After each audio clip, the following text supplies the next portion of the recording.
안녕하세요. 잼스톤TV입니다. 국민임대와 장기전세, 행복주택이랑 통합공공임대 등 임대주택은 청약통장을 사용하지 않습니다.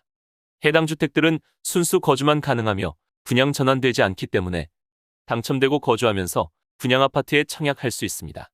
사업지에 따라 당첨자 선정 과정에서 청약통장 가입기간 등 점수를 산정하는 경우가 있으나 당첨자 선정에서 청약통장 보유자에게 추가 점수를 주기 위한 것일 뿐 청약통장은 당첨돼도 살아있습니다.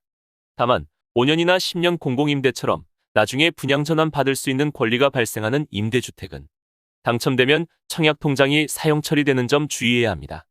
두 번째로 청약 신청 불이익이 전혀 없습니다.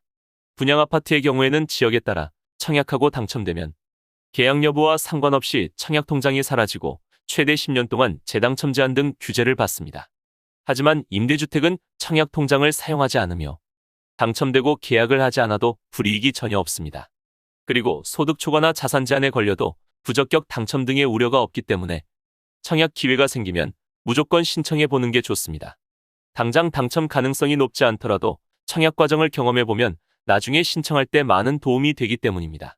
세 번째는 임대료가 저렴합니다.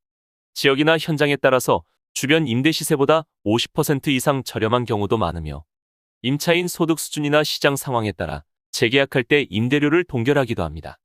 다만 새로 나오는 공가 세대는 그동안 오른 주변 임대차 시세를 반영하기 때문에 임대주택은 무조건 먼저 당첨되고 계속해서 재계약하는 방법이 가장 저렴합니다. 그리고 최근에 나오는 일부 임대주택 등은 예상보다 비싸다고 생각할 수 있으나 실제로 당첨돼서 거주해보면 주거 생활이 안정되기 때문에 체감하는 가격 또한 낮아질 가능성이 높습니다.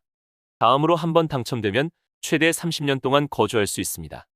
행복주택이 6년에서 10년, 국민임대와 통합공공임대 30년, 장기전세 20년 동안 거주할 수 있기 때문에 이사 걱정 없이 오랫동안 안정적으로 거주할 수 있습니다. 그리고 유형에 따라 처음에 당첨될 때는 소득이랑 자산을 엄격하게 제한하지만 당첨 이후 거주할 때는 일부 소득이 초과되어도 임대료를 할증하면서 계속 거주 가능합니다. 정부에서 공급하는 임대주택은 깡통전세 가능성이 거의 없습니다. 깡통전세는 집주인 소유 주택이 경매 등에 넘어가는 경우로 전재산이나 다름없는 전세보증금 등을 돌려받지 못할 수 있습니다. 이런 리스크를 줄이려면 전월세 계약할 때 선순위 권리나 집주인 대출 등을 확인하고 전입신고와 확정일자 등을 신고해야 합니다. 하지만 SH나 LH에서 소유한 임대주택은 선순위 대출 등이 없기 때문에 상대적으로 안전합니다. 여섯 번째는 임대주택의 가장 큰 장점으로 빠른 퇴거와 이사 가능합니다. 보통 전월세 주택은 계약기간이 남았을 때 이사를 가려면 다음 세입자를 구해야 하거나 중개수수료도 대신 납부해야 하는 경우가 있습니다.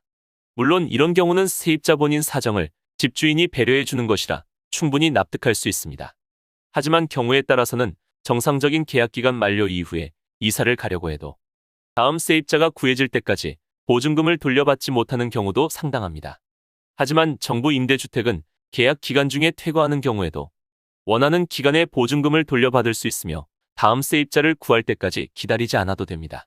마지막으로 임대주택이라고 하면 왠지 낡고 허름할 것이라는 이미지가 있지만 그렇지 않습니다.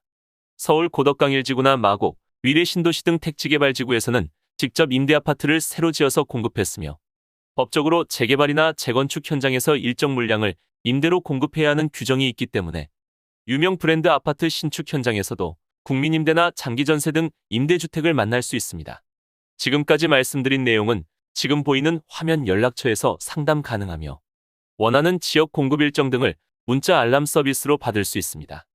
지금까지 잼스톤TV였습니다. 오늘 영상 도움되셨으면 구독과 좋아요 부탁드립니다. 시청해주셔서 감사합니다.